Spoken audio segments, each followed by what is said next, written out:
Hoy terminamos la serie que hemos estado predicando en la palabra del Señor, en la carta del apóstol San Pablo a la iglesia de Filipos, la carta a los filipenses. Y vamos a terminar con este capítulo 4. Desde el principio vimos que la carta tiene 4 capítulos. Y en este capítulo 4 nosotros podemos ver, tiene 23 versículos. Y algunas Biblias lo seccionan. Si puede abrir su Biblia o ahí en su celular, ubicar en su Biblia el capítulo 4, usted se va a dar cuenta que algunas Biblias lo seccionan en 4 partes. Hay como 4 temas o títulos que están allí. Por ejemplo, en la Reina Valera 60, desde el versículo 1 hasta el versículo 7, ahí el título es Regocijaos en el Señor siempre. Luego vemos a partir del versículo 8 y 9, que dice en esto pensar. Luego dice dádivas a los filipenses y al final una sección de saludos. Hay otras Biblias como la Nueva Versión Internacional y la Nueva Traducción Viviente que lo secciona en 3 partes nada más. 2 secciones y la parte final de saludos. Pero no importa cómo seccionemos ese capítulo 4, cuando leemos todo el capítulo 4 nos damos cuenta que contiene palabras de exhortación del apóstol Pablo a la iglesia, palabras de ánimo, palabras de gratitud y palabras de saludo. Y nos damos cuenta que todo el capítulo 4, no importa cómo lo seccionemos, en cuántas partes podamos dividirlo, hay un solo tema que hila todo el contenido de esa última sección de la carta, que es el capítulo 4, y ese tema es el contentamiento, ese sentido de satisfacción en la vida, que responde a la pregunta existencial: ¿cuánto necesitamos para estar satisfecho? ¿Cuánto es suficiente en la vida para que nosotros podamos tener satisfacción o tener un corazón contento? No sé si a usted le pasa como me pasa a mí, porque pareciera que a veces no nos sentimos contentos con lo que tenemos y siempre queremos más y mejor situación o más y mejores cosas. Entonces nos pasa a veces que luchamos con esa sensación de insatisfacción en la vida. Parece que hay algo más que necesitamos. Déjeme decirle en esta mañana que también vivimos en una sociedad que sufre de una insatisfacción permanente.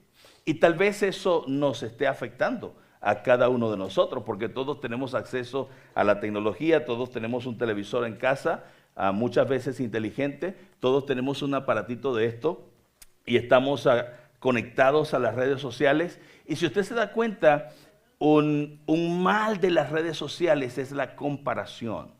Cuando nosotros observamos y vamos en las redes sociales, vamos a través de las redes sociales, comenzamos a sentir esa necesidad de tener o de vivir o de experimentar eso que otras personas están diciéndonos que experimentan. Y nos pasa a veces que quisiéramos tener lo que otros tienen.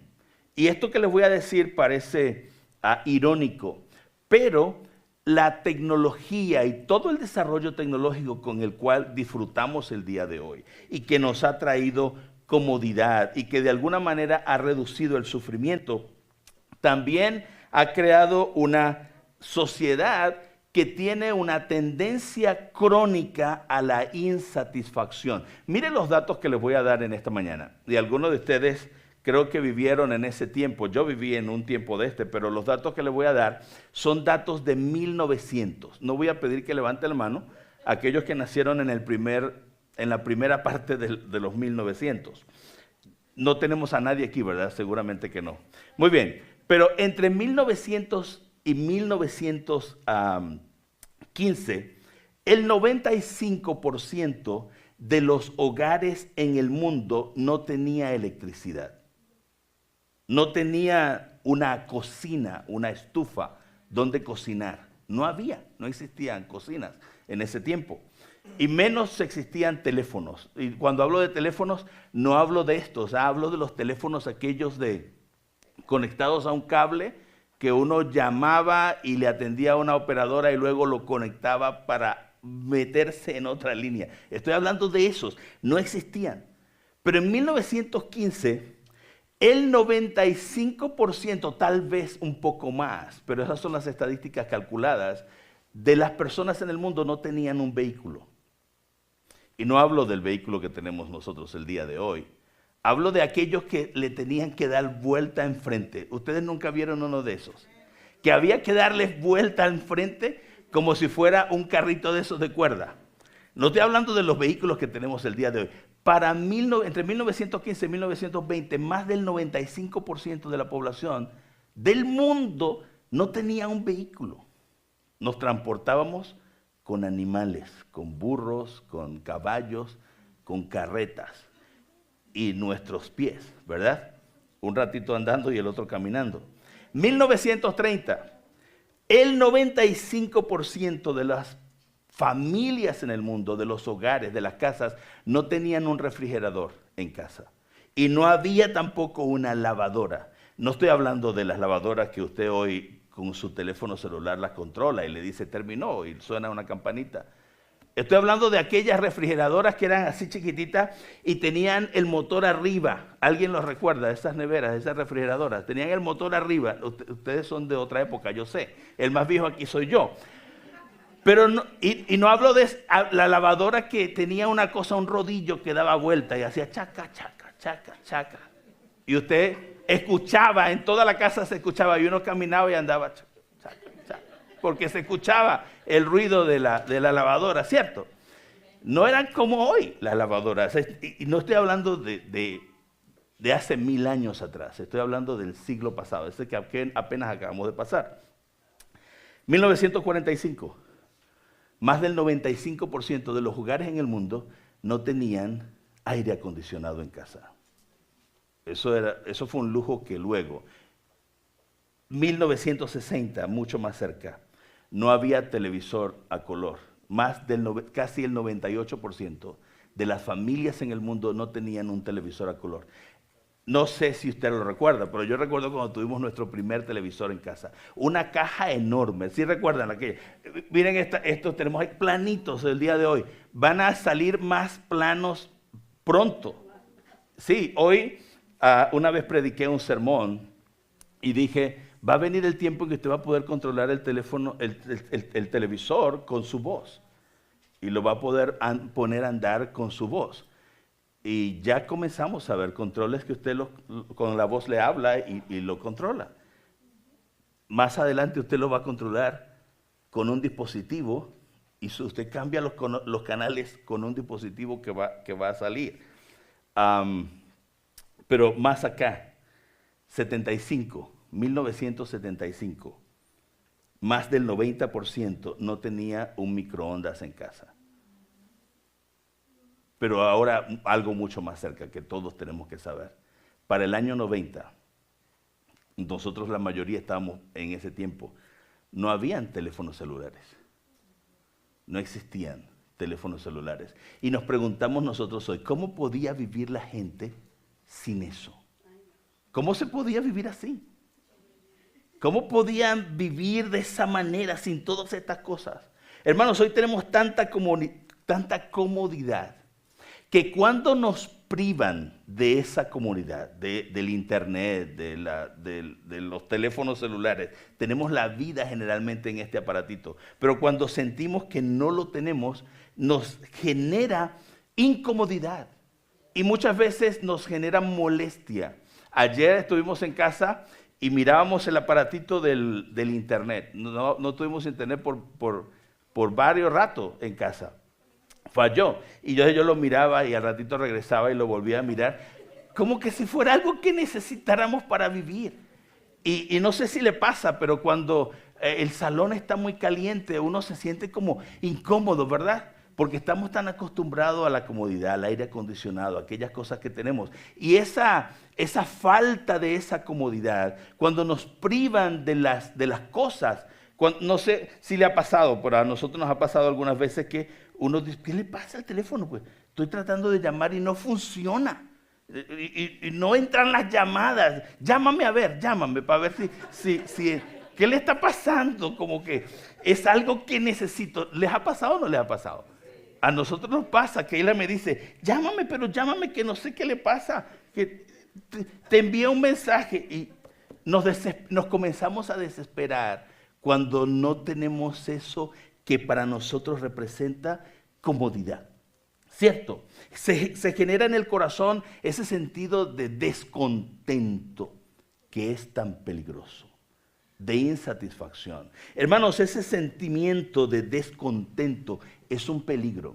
¿Sabe por qué? Porque ese sentimiento viene acompañado de emociones negativas y nocivas para la salud, para nuestro corazón, para nuestra mente. Comienza a brotar cuando estamos descontentos, insatisfechos, comenzamos a sentir enojo, comenzamos a sentir amargura, frustración en el corazón. Cuando estamos descontentos también comenzamos a sentir envidia mirando lo que otros tienen, resentimiento, ansiedad, depresión, inseguridad y a veces hasta culpa. Sentimos. Entonces, todas estas emociones negativas son nocivas para nuestra salud. Vienen cuando no tenemos contentamiento. Por eso, el apóstol Pablo aquí en la carta a los Filipenses en el capítulo 4, la recomendación general de Pablo es cultiven el contentamiento. Esa es la idea completa del capítulo 4. Entrenen su corazón, preparen su corazón para estar contentos cualquiera sea su situación. No importa cuál sea la circunstancia, ustedes deben aprender a estar satisfechos en la vida. Esa es la idea del apóstol Pablo. Por eso el título de hoy del sermón es Un corazón contento. Ahora, no es fácil, hermanos, y especialmente para mí, en la situación que estamos viviendo, hablarles del contentamiento en esta mañana. Este es un sermón que me lo estoy predicando directamente a mí y de rebote les cae a ustedes. Pero eso es lo que Pablo nos enseña en Filipenses capítulo 4, que tenemos que tener un corazón contento, satisfecho, a pesar de que la situación y de que las circunstancias no estén a nuestro favor. Cuando vamos de viento en popa, es decir, que la brisa nos está ayudando a navegar. La brisa, esa es lo que significa la expresión de viento en popa, es decir, que el viento pega en la parte de atrás del barco, la popa es la parte de atrás del barco, y entonces pega las velas y la brisa empuja al barco y no hay que hacer un gran esfuerzo. Entonces vamos de viento en popa, es que la brisa nos es a nuestro favor. Pero cuando la brisa viene a sotavento, cuando la brisa viene para atrás y nos empuja y nos lleva a otro lado que no es el que nosotros quisiéramos dirigirnos, entonces se genera ese sentimiento de insatisfacción. Así que en esta mañana quiero hablarles de cómo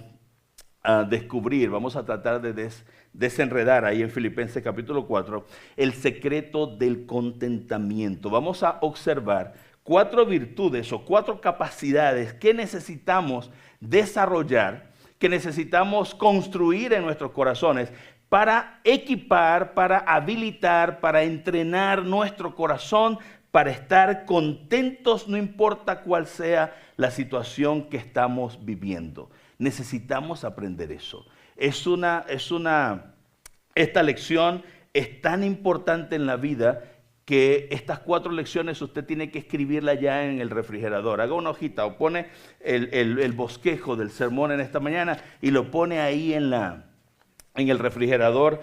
Es lo que voy a hacer yo, por eso se lo recomiendo, para recordarlo todos los días y recordar esto es lo que debo hacer en medio de esta situación. Entonces, ¿cómo habilitar, cómo entrenar el corazón para estar contento, para el contentamiento? Número 1 ahí en sus notas. Desarrolla gratitud.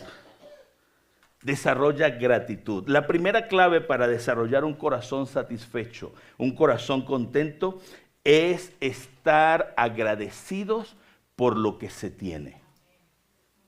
Y no hablo solamente de las cosas materiales, hablo de las circunstancias. Estar agradecidos por lo que tenemos. La gratitud es la disposición que tenemos en el corazón para valorar y para reconocer las bendiciones que tenemos. Lo que pasa es que a veces nos inclinamos más por lo que no tenemos, por lo que no está resuelto, por lo que no nos está a nuestro favor. Y cuando no valoramos y reconocemos lo que sí tenemos, ¿sabe lo que pasa? Cuando estamos queriendo lo que no tenemos, cuando estamos anhelando aquello que no tenemos, entonces no le prestamos atención y no valoramos y no reconocemos lo que sí está a nuestro favor, lo que sí tenemos. Mire lo que dice Pablo en Filipenses 4, versículos 4 al 7. Regocijaos en el Señor siempre. Otra vez digo, regocijaos. Vuestra gentileza sea conocida de todos los hombres, el Señor está cerca. Versículo 6. Por nada estéis afanosos, sino sean conocidas vuestras peticiones delante de Dios en toda oración y ruego con acción de gracias. Y la paz de Dios, que sobrepasa todo entendimiento, guardará vuestros corazones y vuestros pensamientos en Cristo Jesús. Hermanos, si yo tuviera varias horas para explicar solamente el contenido de estos versículos que están aquí, hay tanto. Y tuve, mientras preparaba este sermón, una de las cosas que tenía mi inclinación en mi corazón era hablar cómo funciona todo esto a nivel cognitivo. Pero luego el Espíritu Santo me dirigió a compartirles estas 4 cosas que necesitamos hacer, porque este sermón es un poco más práctico que el otro aspecto, cómo funciona en la mente, cómo trabaja cognitivamente todo este proceso del contentamiento en el corazón. Hay toda una parte técnica, toda una parte psicológica, toda una parte profesional en la explicación de cómo funciona todo esto, pero quiero darle la parte más práctica posible. Lo que Pablo está diciendo aquí, lo primero que Pablo presenta es que la gratitud, que es de lo que estoy hablando, entrenar el corazón para estar agradecido, es compañera inseparable de la paz y del gozo. Cuando tenemos un corazón agradecido, entonces ese corazón va a encontrar gozo en las circunstancias y va a tener paz. Pero al contrario, no funciona igual. Es decir, no es posible tener paz sin gratitud. La paz es una consecuencia, es un resultado de la gratitud. Cuando tenemos un corazón agradecido, porque ¿cómo funciona eso? Cognitivamente, mire que ya me voy a meter en la otra parte. Es difícil tener calma cuando nosotros no apreciamos y no valoramos lo que tenemos. Y vamos a estar siempre pensando en lo otro. Y se genera esa sensación de ansiedad, ¿no? Por la insatisfacción. Produce esas emociones. Y entonces no hay paz. Esa sensación de ansiedad que se produce no me permite tener paz. Entonces, la paz y el gozo son el resultado de ser agradecidos y de decirle, Señor, gracias por esta situación. Eso comienza a producir gozo y paz en el corazón. Pero hay un enemigo que Pablo menciona y es el afán. El afán es el enemigo de la gratitud. Cuando nosotros comenzamos a preocuparnos de más, a tener esa angustia excesiva por las cosas, de la cual sufro a veces. Tengo que confesar, ¿verdad? Ustedes saben que yo no soy un pastor de esos que dicen que son todopoderosos y que no les pasa nada. Yo soy un ser humano como cualquiera de nosotros. Y tengo el privilegio y el honor de pastorearles y de predicarles y enseñarles la palabra de Dios, pero soy un ser humano igual. Cuando nosotros nos preocupamos, y esto depende mucho de la personalidad. Porque cuando tenemos una personalidad como la mía, y mi personalidad, esto es una sesión de confesiones, yo soy un planificador, yo soy un anticipador, soy un visionario, y yo estoy permanentemente mirando el futuro, planificándolo. Y soy de las personas que comienza a ver las diferentes avenidas o las diferentes rutas, los diferentes escenarios, y comienza a planificar y a ver lo que va a pasar allá enfrente. Eso es muy bueno a nivel de gerencia corporativo. Yo tengo una mente de ingeniero, estudié ingeniería y tengo una mente de ingeniero y por eso funciona de esa manera. Pero otro problema que tengo es una ventaja, puede ser una ventaja, puede ser una desventaja. Otro problema que tengo es que soy perfeccionista, tengo varios problemas. Soy perfeccionista y entonces quiero que las cosas salgan bien y las planifico anticipadamente. Y el otro problema que tengo, hoy le hablo de 3 nomás, para no hacerle la lista tan grande, es que me gusta controlar las cosas. Me gusta tener el control. Cuando digo controlar, no es controlar a la gente, ni manipular. Me gusta tener el control de la situación. Es como que a mí me encanta, si fuéramos en una carreta, a mí, ¿quién lleva las riendas? Las llevo yo. Entonces, a mí, ir en el otro lado de la carreta me pone ansioso. A mí, mire, ser pasajero, a mí me enferma. Yo quiero ser el chofer. Y cuando digo me enferma, de verdad, no estoy mintiendo. Comienzo a sentirme mal cuando otra persona va manejando. Y comienza a angustiarme si realmente tiene la capacidad de controlar bien el carro, porque yo lo hago muy bien. Pero ¿y él o ella? Y si voy atrás, es peor. Me comienza a dar náusea. Sufro de motion sickness, pero eso no es ningún motion sickness, Eso no es, es que yo quiero estar al volante. Y entonces si estoy atrás, comienzo como, y me mareo. Pero son mis problemas, ¿cierto? De personalidad. Entonces, el afán es un enemigo de la gratitud. Por eso yo tengo que ser agradecido intencionalmente. Tengo que enseñarme a agradecer, a estar contento con lo que tengo.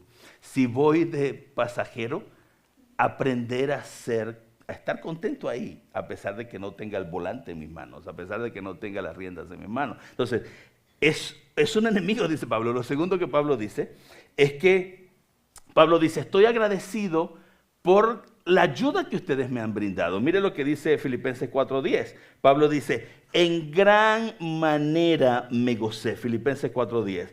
En gran manera me gocé en el Señor de que ya habéis revivido vuestro cuidado de mí, de lo cual también estabais solícitos, pero os faltaba la oportunidad. Y dice el versículo 16 al 18, y solamente le hago la referencia, en el versículo 18 Pablo dice que la iglesia de los filipenses había estado ayudando a Pablo en diferentes circunstancias. Dice, aun cuando estaba en Tesalónica, ustedes me enviaron ayuda para mis necesidades. El versículo 18 dice, pero todo lo he recibido, esto que habían enviado con Epafrodito, todo lo he recibido y tengo abundancia.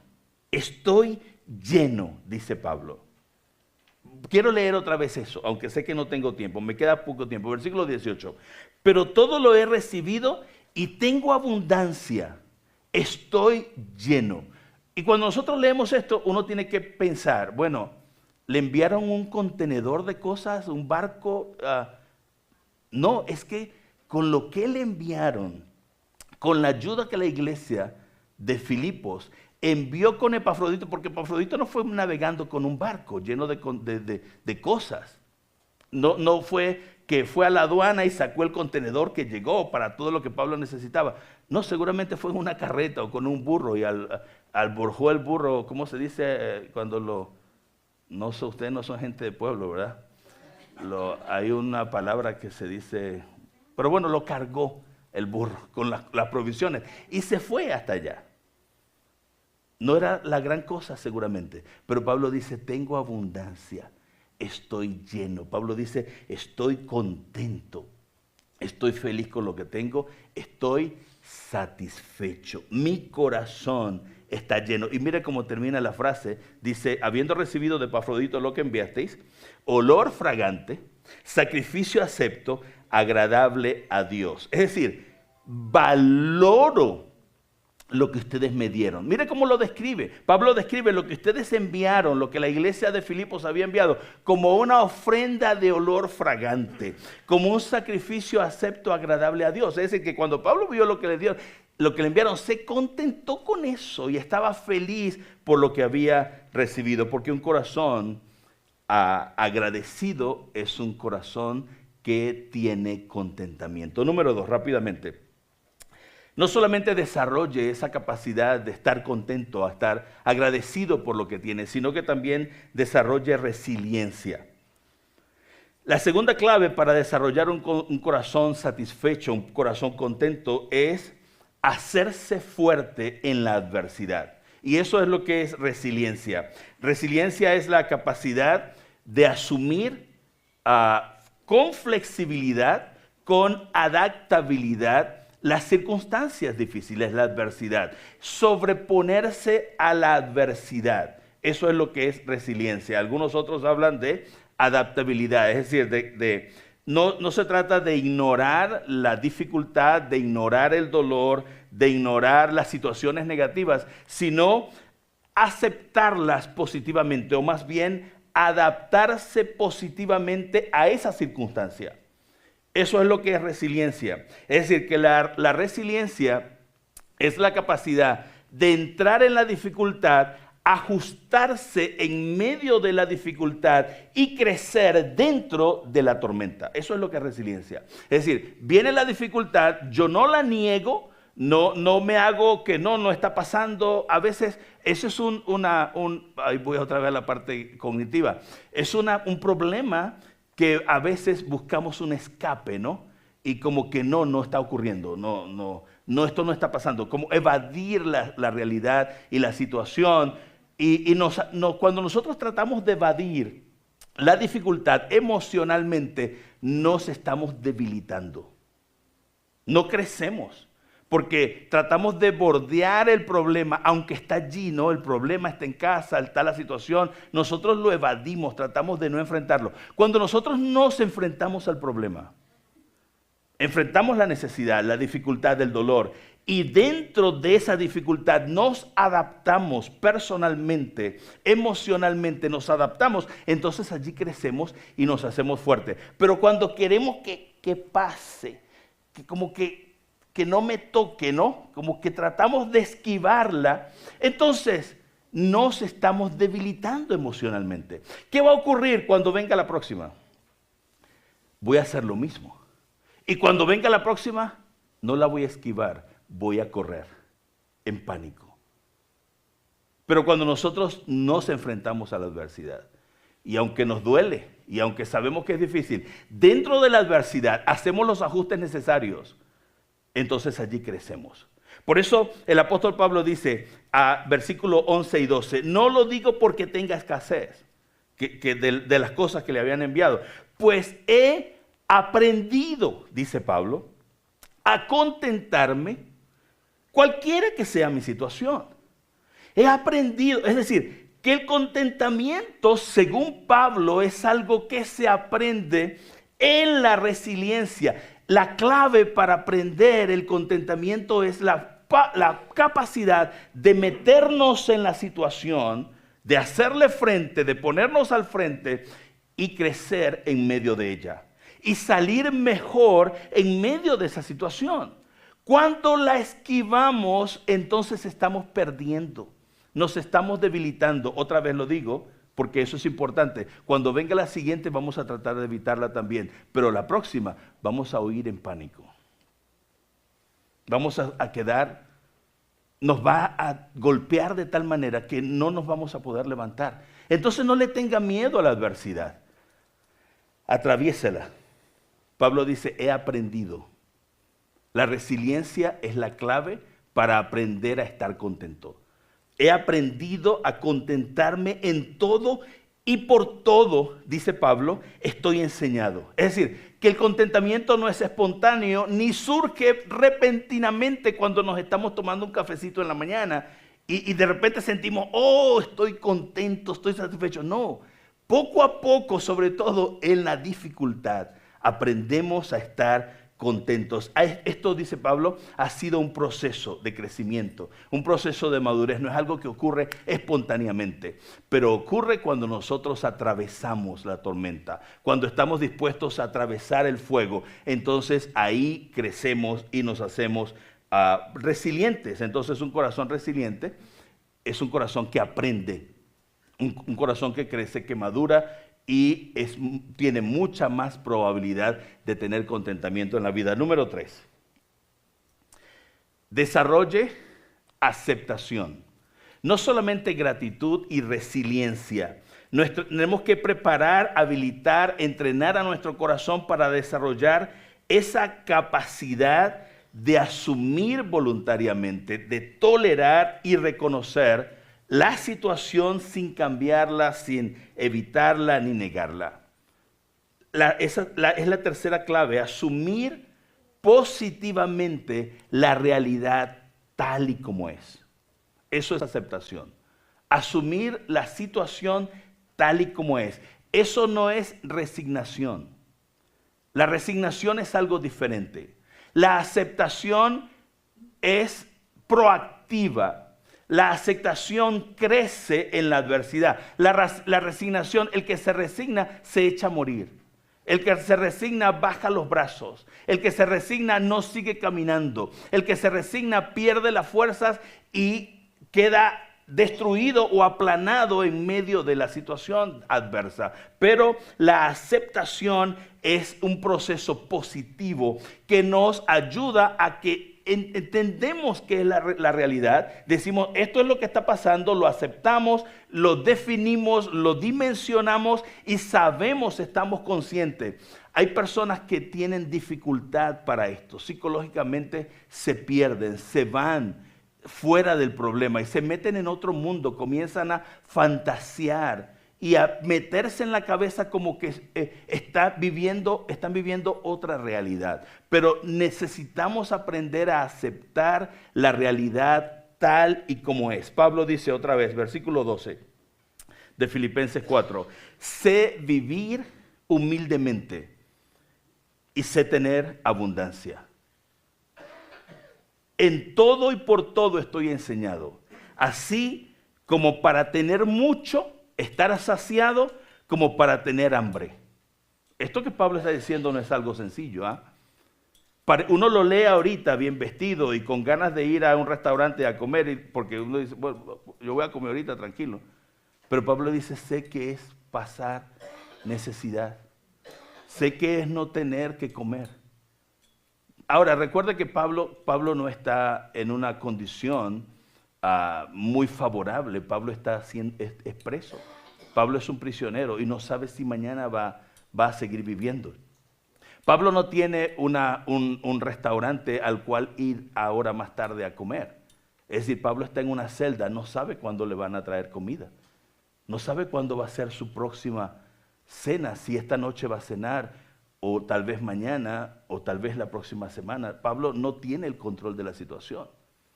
Y Pablo dice, así para estar saciado como para tener hambre, así para tener abundancia como para padecer necesidad.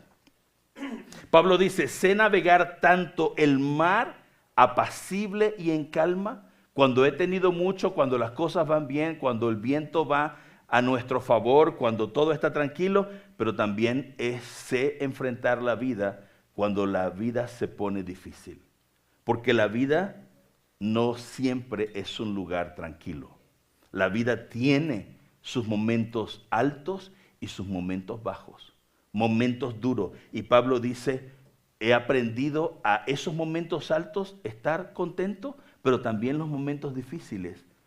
Cuando nos toca la vida difícil y la cosa se pone adversa, he aprendido a estar feliz en el momento duro de la vida. Es lo que dice el apóstol Pablo. Número 4, termino con esto. No solamente la gratitud, la resiliencia y la aceptación, sino que debemos entrenar a nuestro corazón para desarrollar fe, para desarrollar confianza. La cuarta clave para un corazón contento, satisfecho, es descansar totalmente en Cristo Jesús. La confianza del creyente es la seguridad firme en las promesas de Dios, en quién Dios es y en su soberanía. Y esto no es sencillo, hermanos, no es fácil aceptar las cosas que Dios quiere hacer en nuestra vida. La confianza que desarrollamos en nuestros corazones se fundamenta en la fe.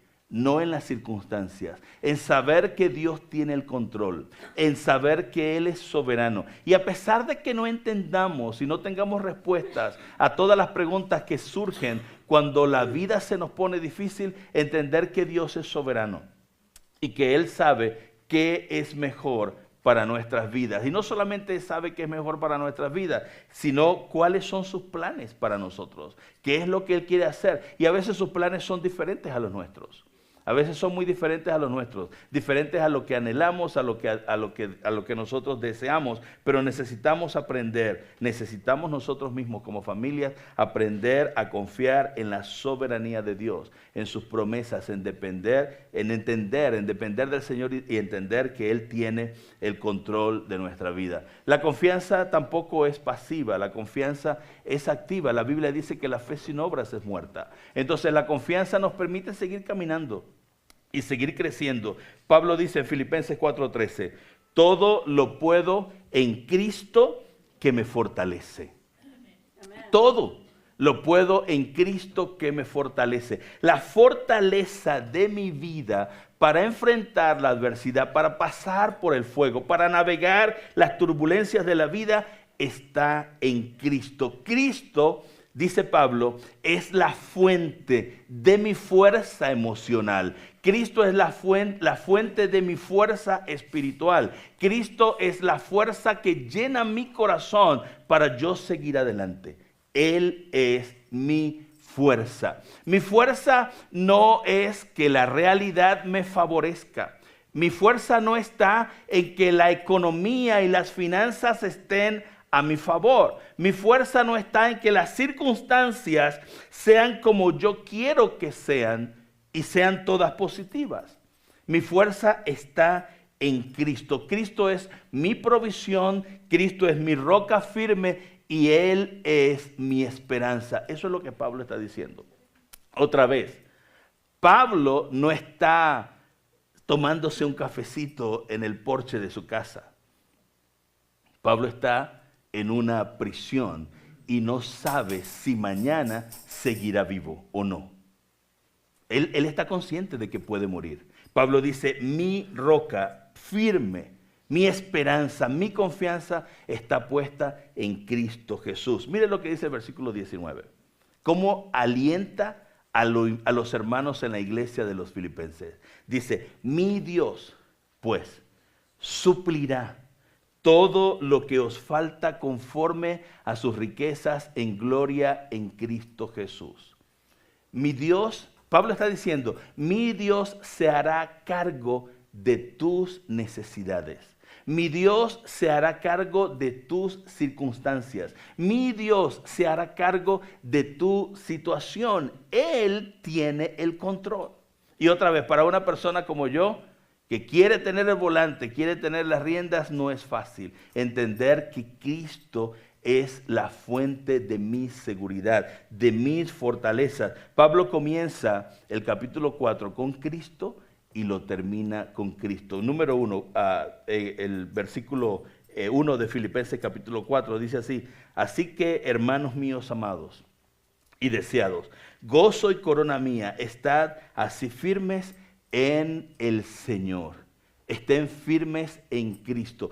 Y termina el capítulo 4 con el versículo 23 diciendo, la gracia de nuestro Señor Jesucristo sea con todos ustedes. Amén. Así termina Pablo la carta de los filipenses. Cristo es el Señor.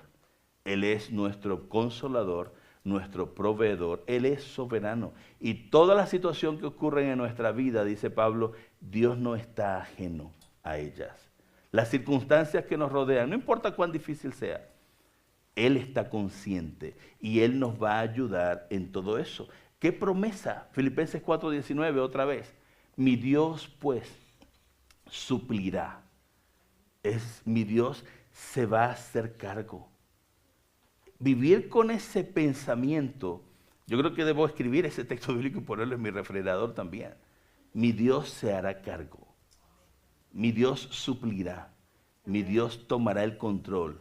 Él va a encargarse de todas las cosas, conforme a sus riquezas en gloria. no conforme a una despensa vacía, no, sino que Él tiene toda la provisión, es lo que dice Pablo. Él tiene toda la provisión, Él tiene todas las soluciones, Él tiene todo el control y Él lo va a resolver. Vamos a estar en pie y vamos a orar en esta mañana.